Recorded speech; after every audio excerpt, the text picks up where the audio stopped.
Dito naman tayo sa nakaraang interview ni VP Sara Duterte. Kung saan maanghang ang kanyang mga kung saan maanghang ang kanyang mga binitawang mga salita patungkol patungkol sa nangyayari sa bayang Pilipinas, sa mga sinasabi nila Castro. Ito may mga patotsado siya dito, tinawag niyang bobo. Si Franz, bobo naman talaga si Franz Castro eh. Ba't mo pa pinatulan? Kami nang bahala. Inday. Pero ito yung mga issues na sinagot niya lately, yung patungkol sa interim release ng kanyang ama, yung kanyang pagbiyahe-biyahe, yung kay General Torre, nandito lahat sa interview na to. Dito sa tanong sa kanya dito sa unang part is yung influence niya bilang isang vice president sa kaso ng kanyang tatay. Pasok. Hi ma'am, about the ICC lang. Of course, there's a pending interim release request from the lawyers of the former president. The Office of the Prosecutor of ICC opposed, filed their opposition to the interim release bill. And they cited, among others, you, saying na may power pa rin na Duterte and his family continue to hold positions of power, starting with his daughter, Vice President Sara Duterte. And they said, one of the reasons they cited was that you're the Vice President and that you're a reserve colonel in the Army with strong links with the police and military. Maybe no that particular reason by the Office of the Prosecutor of the ICC opposing your party. Okay. So hindi ko naman nabasa, no, pero I will rely on your quotes, no. Well, unang-una, we do not deny that I have a position in government in the Philippines. Do I have power or authority? Well, not to a level that we would want to implement our projects and programs. But yes, meron akong katungkulan sa ating bansa. But my power and authority do not extend beyond Philippine shores. So kung saan man yung bansa na may interim release ay wala tayong Ayan, so yan yung una kasi sinasabi nila na baka bilang isang vice president, syempre may posisyon ka. Baka bilang isang vice president kung halimbawa magkaroon ng interim release sa isang bansa, baka ang tawag dito, ma-influence mo. Bobo talaga itong mga walang utak talaga itong mga prosecution at saka itong mga nandirito sa Pilipinas na galit sa interim release ni Pangulong Duterte. Kasi sabi nga ni VP Sara, hindi naman talaga lingid sa kaalaman ng lahat na ako'y may posisyon. Pero ang posisyon ko, ang dito sa four corners of the Philippines, doon lang yan may kapangyarihan. Sa four corners of this country, may kapangyarihan yung aking posisyon, yes. Pero actually, dito na nga sa Pilipinas, parang wala akong kapangyarihan eh. Nakita niyo yung ginawa sa kanya diyan sa may Veterans Hospital. Puta, pulis lang, sinasaran siya ng pinto, inuumpog yung ulo niya sa pintuan ng ambulansya. Pulis lang yun ha. Saan ka makakita na may ganyang kapangyarihan? Meron bang makapangyarihan na punong-puno ng dami ng kaso ngayon? Dahil lang sa malakas siya sa 2028? Meron bang ganyan makapangyarihan? Lahat ng tao nakapaligid sa kanya, naghihirap ngayon. Kinulong yung kaibigan niya abogado, si Pastor Apollo Kibuloy, hanggang ngayon nakakulong. Yung tatay niya nakakulong, dito naman sa Pilipinas galing yun. Diba? So ang sinasabi nila, si Inday Sara ay sobrang powerful. Si Inday Sara ay sobrang influential at kaya niyang impluwensyahan yung bansa kung saan mailalagak si Pangulong Duterte. Kung di ba kayo mga tanga, ultimo dito nga sa kanyang bansa wala na siyang impluwensya Tinatanggalan niyo siya ng karapatan at kapangyarihan Ang impluwensya na lang ni Inday Sara sa tao mismo pero sa gobyerno wala siyang impluwensya. Wala nga siyang budget Kung pwede nga lang i-zero ang budget niya Ganun siya kawalang impluwensya. So kung dito sa Pilipinas wala siyang impluwensya, sa iba pa kaya? Baka simpatya. Oo, makakuha siya ng simpatya from that country. Pero influence, malabo. Because yung influence ni Inday Sara does not extend outside the jurisdiction of her power, which is yung Pilipinas. Pag pumunta na siya ng Malaysia, wala na siyang kapangyarihan doon. Although pangangalagaan siya doon bilang meron siyang diplomatic status, pero wala siyang impluensya. Hindi siya pwedeng mag-inarte doon, mag-uutos. Hindi siya pwedeng mag-demand. Kasi wala siyang jurisdiction sa mga lugar na yan. Mga tanga. O, diretso Inday. Say doon at hindi makikinig yung gobyerno doon sa Philippine Vice President. Ma'am, po. Kasi what they're saying is that yung kind of influence that you have daw is to risk bringing real and substantial harm to the legitimate interests of victims and witnesses, particularly sa influence daw ng iyong father, considering na meron daw siyang associates, including his very own family, na may influences pa rin dito sa Pilipinas that could potentially risk the victims and witnesses, especially yung interest po nila. Ayun po yung sinasabi, not particularly. Okay, sige. So, in that case, I do not understand the reasoning behind opposing the interim release because of the position of the daughter. Because right now, he is not in interim release, no? He is detained in in ICC detention unit. Pero vice president pa rin ako. 'Di ba? So ibig sabihin kung totoo man yung sinasabi niya, hypothetically kung totoo man 'yan, ibig sabihin meron pa rin akong authority and power ngayon. To ano daw 'yon? To yung about witnesses? About the witnesses, I mean particularly yung influence daw po ng inyong ama daw po na nag-extend daw po sa kanyang mga associates na may influence pa rin siya sa politika. Ayun, kasi sinasabi nga dito na may influence daw si Pangulong Duterte. Meron daw yung mga kasamahan niya, yan sila Robin, sila Bongo, sila Bato, nasa kapangyarihan. Ikaw, mayor yung mga anak, congressman yung anak, yung mga apo, congressman, ikaw, vice president. So meron siyang kapangyarihan para iharas etong mga, ano na to, etong mga tao. Yun yung sinasabi, yung mga testigo daw. Unang-una sa lahat, putang ina ninyo. Kung iaharas niya yan, noon pa. Bakit niya pa ngayon iaharas kung kailan nakakulong na siya? Tanga ba kayo? Kung nakakulong ka na, kung hawak ka na ng ng gobyerno, mas lalo nang hawak ka na ng ICC, mas lalo nang tatapang yung mga testigo.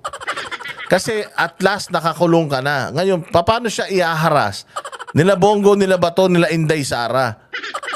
Kung noon ngang nasa labas silang lahat, noon ngang presidente si Pangulong Duterte at may hawak nitong Pilipinas, hindi nga sila pinapansin, hindi nga sila kinakausap.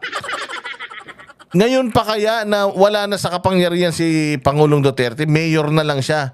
Paano niya mai-impluwensyahan yung gusto niya? Davao Police, pumunta kayo sa Maynila, iharas nyo yung mga testigo. Pwede ba yun? Ang jurisdiction ng Davao Police na Davao lang. Tsaka walang influence si Pangulong Duterte na. Sabi ko nga sa inyo, kung gobyerno at gobyerno lang, wala na siyang influensya. Ang influence ni Pangulong Duterte nasa ground, nasa tao. Organic na mahal siya ng mga Pilipino. Pero kung yung sinasabi nyo na magagamit ang pulis, magagamit ang Senado, magagamit ang gobyerno para iharas, malabo.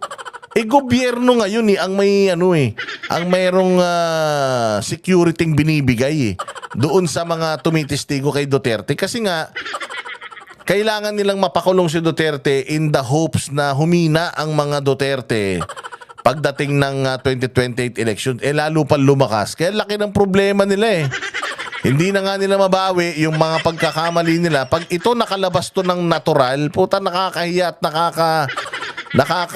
ibig sabihin mga bobo talaga sila Pag ito si Pangulong Duterte nakalabas ng detention facility, tangina, pwede mo nang kasuhan lahat ng mga talagang gumawa ng katarantaduhan sa kanya yung mga connive, yung may connivance para i-kidnapin siya at i-render siya sa ICC. Lahat yan may legal na basis na dahil nga sa interim release.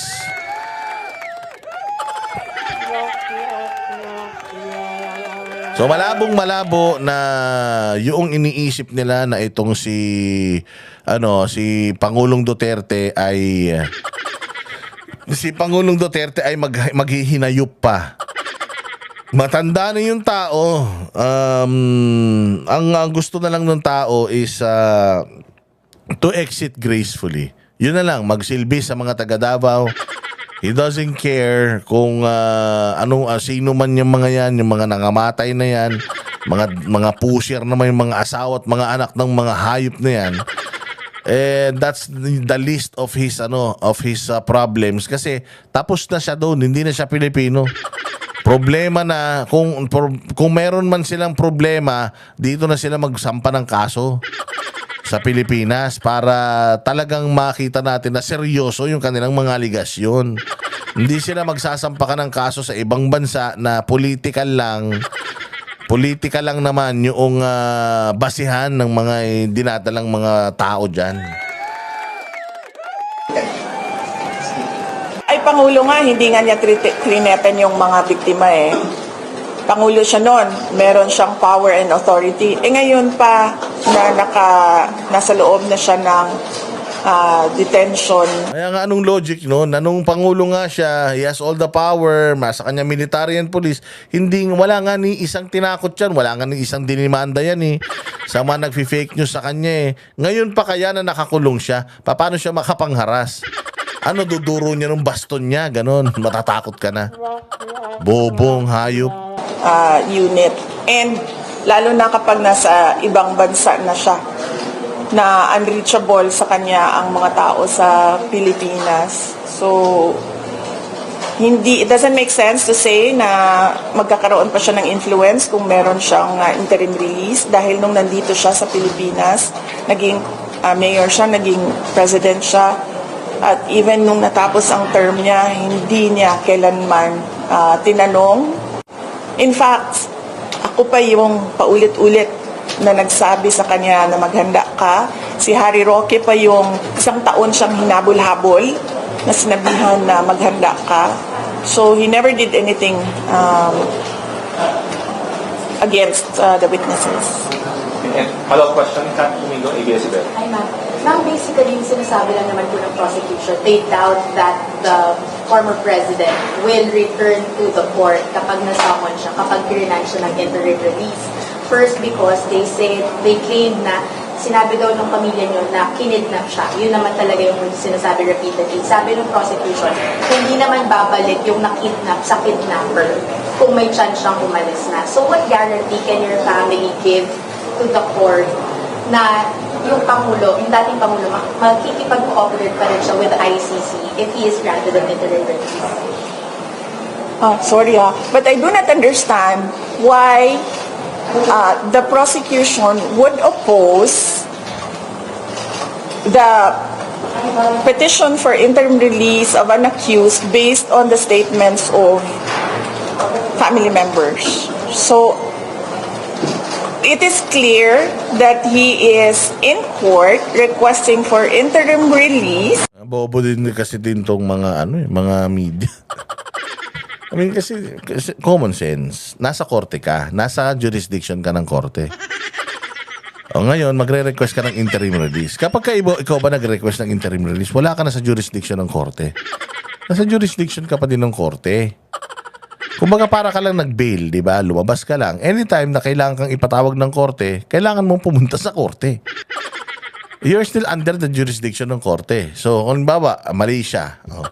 Pagdating sa Malaysia, nandoon na si Pangulong Duterte, and then yung ICC, nangako ang Malaysia, natuto pa rin ang lahat noong yung mga rules ng ICC patungkol dito sa interim release. So ngayon, hindi lalabis doon sa mga rules ng interim release yung pwedeng gawin ni Pangulong Duterte. For example, pag sinabi nung interim release na bawal siyang mag-act as a mayor, hindi siya pwedeng mag-act as mayor. Pag bawal na umuwi siya ng Pilipinas, hindi siya pwedeng umuwi ng Pilipinas. Now, the host country, merong kapangyarihan to stop him sa mga gusto niyang paglabag doon sa interim release, di ba? Oh, pwede siyang hihinto kasi nga responsibilidad kita. Therefore, susunod tayo parehas doon sa sinasabi ng korte kasi kung ayaw mong sumunod, ibabalik kita doon sa kulungan. So pag sinabi ng ICC, umattend yan physically, ihahatid dyan doon at aattend physically, uuwi siya ulit dyan. Ganun yun. Pag sinabi ng ICC na, dyan na lang siya Zoom, masyado malayo, okay lang din yun, Zoom. Iso-supervise yun ng host country. So lahat ng mga pangangailangan sa proteksyon kay Pangulong Duterte, suporta medikal, lahat ipoprovide yun ng host country. Kasama yun sa pledge nila. Tanginan yan, bobo rin itong mga ito. Baka mamaya niyan, pag nakalabas na yan, hindi na yan bumalik. Gago. Gawain nyo yan. Kaya ganyan. Na hinihingi sa akusado at sa bansa kung saan siya papunta. Kasi sa ibang bansa or dito sa atin, we have the right to bail. But doon sa ICC and sa Rome Statute, walang right ang accused to post bail. And then ngayon, meron kang interim release pero hindi mo naman ibibigay. So, parang sinasabi nila na they are for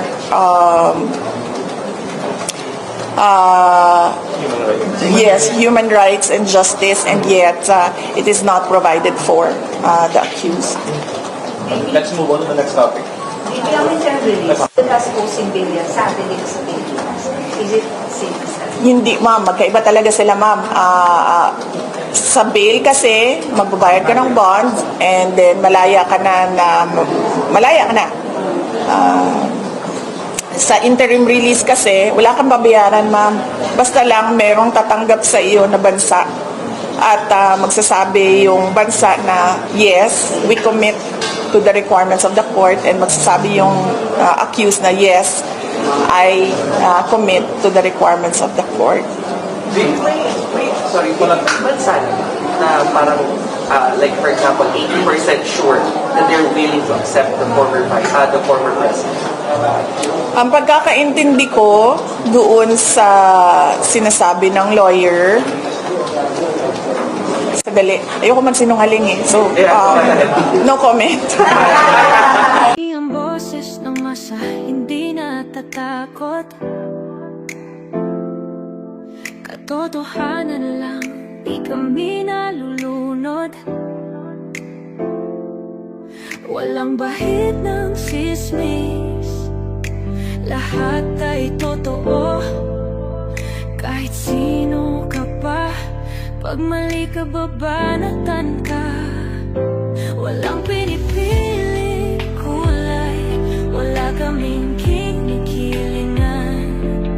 Basta para sa bayan, kami lalaban. Pagdama palakpakan, pag mali banatan. Di matitinag, di matatakot, para sa bayan tuloy ang sigaw. Sa harap ng kamera, walang halong takot. Mga baluktot, lahat kayo'y tutumba. Ang hustisya at